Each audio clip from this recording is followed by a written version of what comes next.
America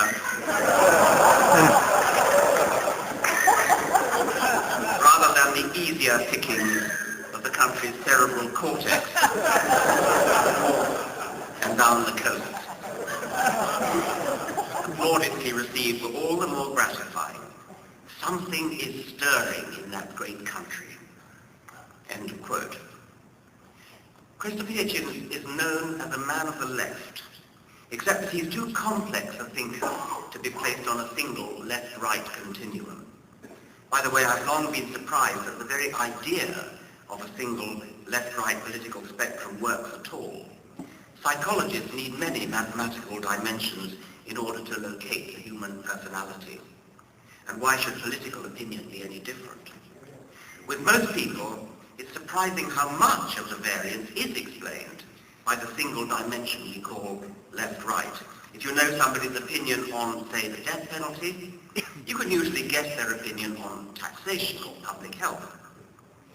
But Christopher is a one-off. He's unclassifiable. He might be described as a contrarian, except that he has specifically and correctly disavowed the title. He's uniquely placed in his own multidimensional space. You don't know what he will say about anything until you hear him say it. And when he does, he will say it so well and back it up so fully that if you want to argue against him, you'd better be on your guard. He's known throughout the world as one of the leading public intellectuals anywhere. He's written many books and countless articles. He's an intrepid traveller and a war reporter of signal valor. But of course he has a special place in our affections as the leading intellect and scholar of our atheist secular movement, a formidable adversary to the pretentious, the woolly-minded, or the intellectually dishonest. He's a gently encouraging friend to the young, to the diffident, to those tentatively feeling their way into the life of the freethinker and not certain where it will take them. And I saw this during the signing that we had earlier this afternoon. We treasure his bon mots, and I'll just quote a few of my favorites.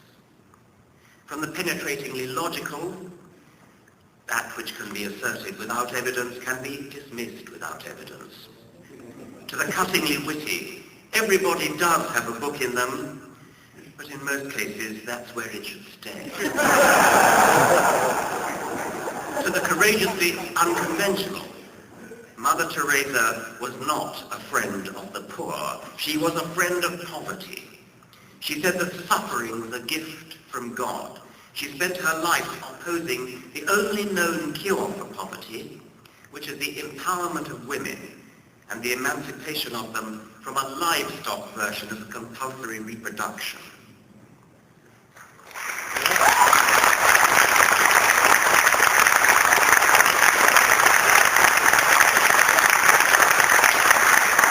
Following its vintage Hitch.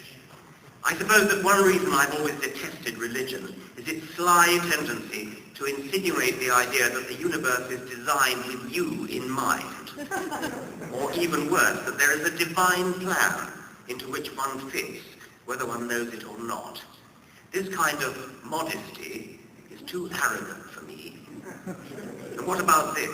Organized religion is violent, irrational, intolerant, allied to racism, tribalism and bigotry, invested in ignorance and hostile to free inquiry, contemptuous of women and coercive towards children. And this, everything about Christianity is contained in the pathetic image of the flock.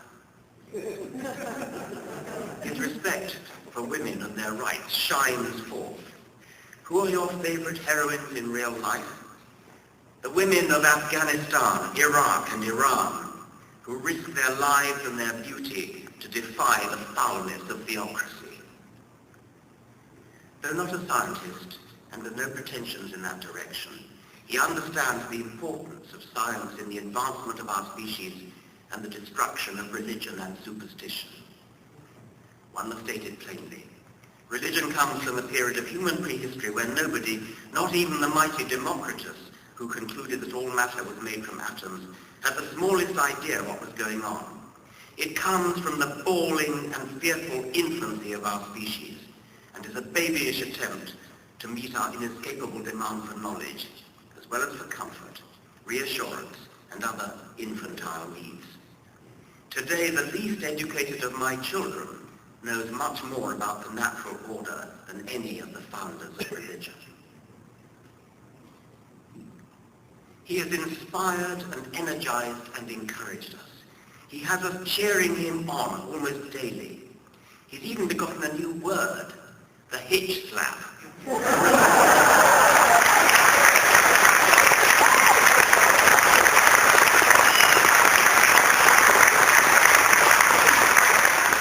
We don't just admire his intellect, we admire his pugnacity, his spirit, his refusal to countenance ignoble compromise, his forthrightness, his indomitable spirit, his brutal honesty.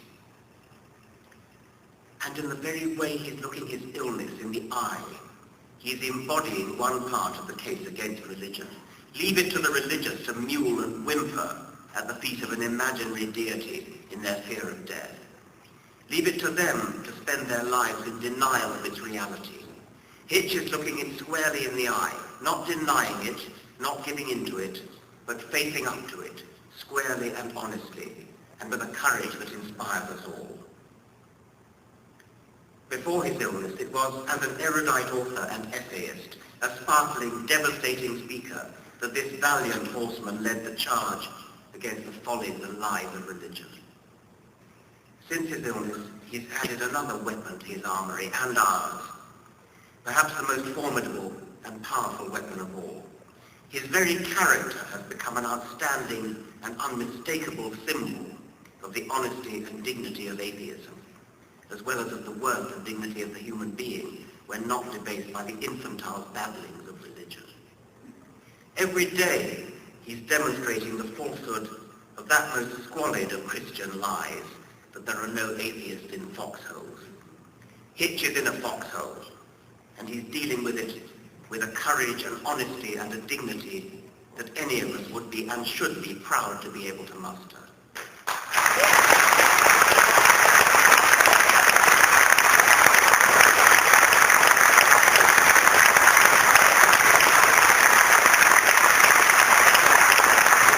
In the process, he's showing himself to be even more deserving of our admiration, respect, and love.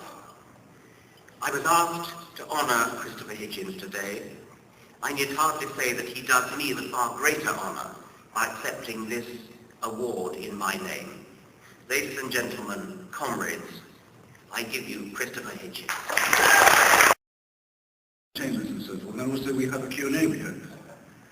So arbiters, as far as this lies within my power, I once got involved in what are known as presidential impeachment in Washington. But you may remember we had to learn a lot about a woman called Jennifer Flowers. Do you recall? Yes. Name spelled with a G. Yes. Bertram Wooster, P.G. Woodhouse's great hero, said, always beware of women who spell gladiators with a W. Anything heedless of this, the president plunged on. In the course of this, I had to discover about her that she'd once entered a Marilyn Monroe lookalike contest and had come forward. You may picture, therefore, comrades, my emotions at receiving not just the Richard Dawkins Prize, but the Richard Dawkins Prize from his own hands.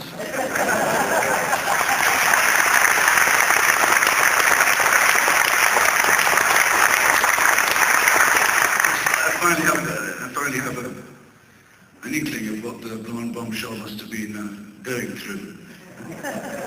A few years ago, a group of us met in the hospitality as it happened in my house, because it was my hometown, to see how we might review the battle against theocracy and theodicy, if you will, and all the rest of them. And because groups like that tend to need a nickname, I'm afraid rather unfortunately got called the Four Horsemen.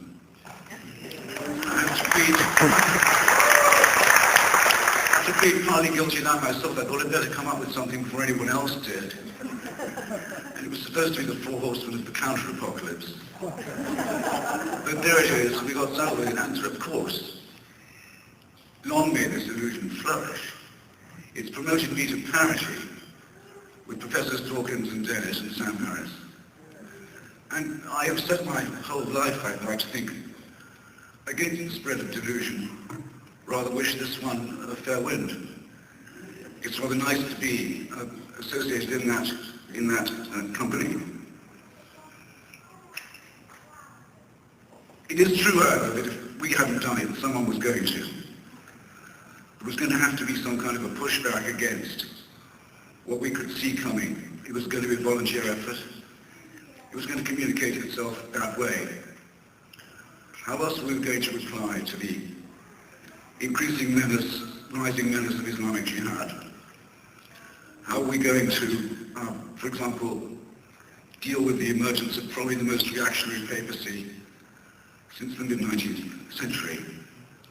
How are we going, excuse me, I'm so sorry, I have to cough for a little bit. I was afraid this would happen, I do terribly apologize. A very reactionary Eastern Orthodox Church, if it comes to that, as well, the Eastern Catholic forces. Thank you. Now arranged, many of them, behind the dark and sinister figure of Vladimir Putin.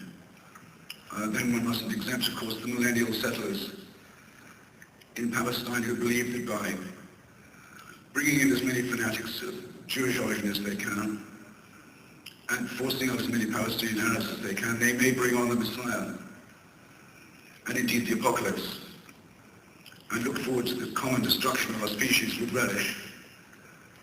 And this, I think there's a special responsibility upon us, particularly because the backers of these people tend to be in the United States. And though many of them don't like the Jewish people and have no love for, always haven't accepted Jesus as their personal saviour, they nonetheless are prepared to support extreme Jews, rather as the rope used to support the hanging man, make use of him while he brings on the Messiah. And then our reign of tribulation can begin too. What a wonderful bargain to be offering a democratic country. Richard is sometimes accused, you've heard it, of being over-strident. Before my voice went, I sometimes got accused of it too. It's a bit more reasonable in my case. I'm a sort of street-fighting polemicist from way back. I ask for it and I get it and I can dish it out. Richard is the defender of a great discipline, a wonderful discipline of biology, a bit revolutionary and transformative power in the way we think, in our attitudes to medicine, and to our attitudes to our origins, and to finding out how beautiful and rare and wonderful, even miraculous, reality really is when we look it in the face. How should he not be strident to see his discipline being attacked and defamed, to see attempts being made to drive it out of the academy, to have the pseudo-scientific garbage taught now under the rubric of equal time. In the old days, the fundamentalists, if they could ban something, did ban it, as the Scopes trial proved. Losing that battle, they decided to go for equal time and American way of fairness. Now they want it to be a sort of civil liberties and free speech issue. They've even got President Bush at one point to say, let's teach the debate. Well, by all means, let's teach the debate. But only in history class, or perhaps in civics. What we're not going to have is, well, boys and girls, I hope you enjoyed the chemistry period. Be ready for alchemy when you come back after the break.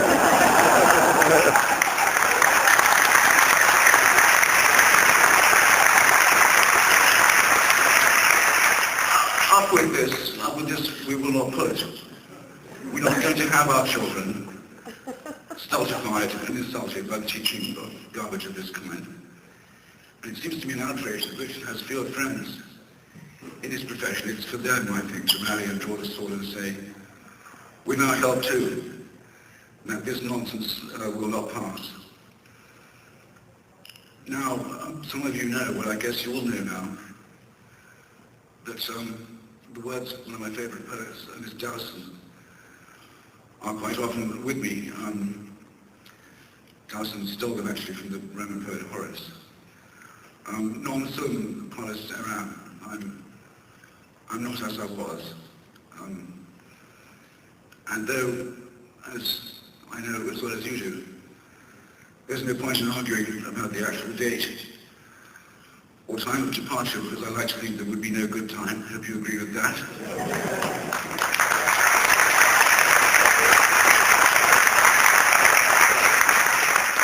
There would always be something that I urgently felt I was to do or say. And one mustn't repine or give into self-pity about that. But at this present moment, I have to say, I feel very envious of someone who's young and active and starting out in this argument. Just think of the extraordinary things that are happening to us. Go, for example, to the Smithsonian Museum, to the new, I hope you've done it, to the new Hall of Human Origins. Magnificently curated new exhibition, which shows, among other things, that the branch, or branches along which perhaps three, certainly three, maybe four if you count Indonesia, humanoid, shall we say, anthropoid species, died out not very long ago, within measurable distance of 75,000 years or so. Possibly destroyed by us, possibly not, we don't know. We know they decorated their graves. We think they probably had language ability. We don't know if they had souls. I'm sorry, I can't tell you. We probably assumed that they were deluded into having some kind of God. But no religion is yet pronounced on these cousins and brothers and sisters of ours, because they don't fit. There's no way of fitting them into the ridiculous story that makes this tape wind round and round again and replay it and lead to us, to the grand solipsistic conclusion that this whole thing is designed with us in mind. But what a wonderful thing to be starting out in this tremendous new field of endeavour. How fabulous it would be if you had a gift for physics, to get a job as an intern with Lawrence Krauss, for example, who's just beginning to unravel, as very, very few people have yet dared to do, the idea of the alternate and parallel universe. And with each horizon that we reach, we see more bending beautifully towards and away from us. The knowledge we have, say, not just of the sentience, but also the cognition of animals, is all of it incredibly recent, a matter of decades, and enormously rich, and yet again, very much challenging our own claim to primacy or supremacy in the biosphere, and rich in every possible kind of discovery. I suppose I should begin to close now, because I've said all I wanted to say for myself, and I will join Richard if I may. You can ask me a question or two with your indulgence, but to say that I'm not going to quit until I absolutely have to.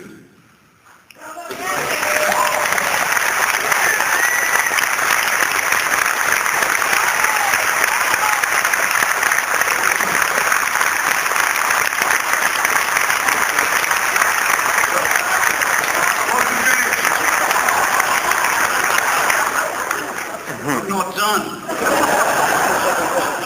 Till I absolutely have to. And I so envy those who glimpse. I only mentioned 3 or 4 of the things that have magnetized and charmed and gratified me to think about in the recent past, and how much I hope that each of you forms some such ambition this evening and carries it forward. In the meantime, we have the same job we always had, to say as thinking people and as humans that there are no final solutions. There is no absolute truth. There is no supreme leader. There is no totalitarian solution. that says that if you will just give up your freedom of inquiry, if you will just give up, if you will simply abandon your critical faculties, a world of idiotic bliss can be yours. You will certainly lose the faculties. And you may not know as a result that the idiotic bliss is even more idiotic than it looks. But we have to begin by repudiating all such claims. Grand rabbis, chief ayatollahs, infallible popes, the peddlers of surrogate and mutant quasi-political religion and worship, the dear leader, the great leader. We have no need of any of this. And looking at them and their record and the pathos of their supporters, I realize that it is they who are the grand impostors, and my own imposture this evening was marred by comparison. Thank you very much. Perry's invocation of his authority as governor, he said, to pray for much needed rain. He didn't say which particular bit of Texas he meant. He said it was some part of the Lone Star, and I've watched since I've had every leisure to do so. While the rest of the country has been drenched with unwanted, sparing it seems only those who cherish the Alamo as it ought to be. I admired something that Governor Perry said the other day when it was brought up against him. That he not only said that he accepted Jesus Christ as his personal Saviour, if you like, any fool can do that, but adding that those who didn't make this move were condemned to hellfire. He was taken up on the second point. And he said, well, it wasn't really his job to challenge the text, that's what it says. It doesn't say, pick Jesus if you like, or not. It says, pick him, and pick him realizing that you're lucky because the others will go burn. He said, I can't change this, it's the authority. I like it that he does that. C.S. Lewis did the same thing. He said, you can't go around saying Jesus wasn't the Son of God, but he was a good moralist or ethicist. That would be a lie. If Jesus wasn't the Son of God, he was a hideous, wicked impostor whose words were vain and empty and intended to deceive. Good for Lewis taking on the cheek, on the chin. Shame on the soft shell. Shame on the soft shell did it. Shame on the soft-shelled, soft-scented Christians who don't have the guts to say that that is what their belief really is. As for Mormonism, there's so little left to say, but one might as well. I mean, look.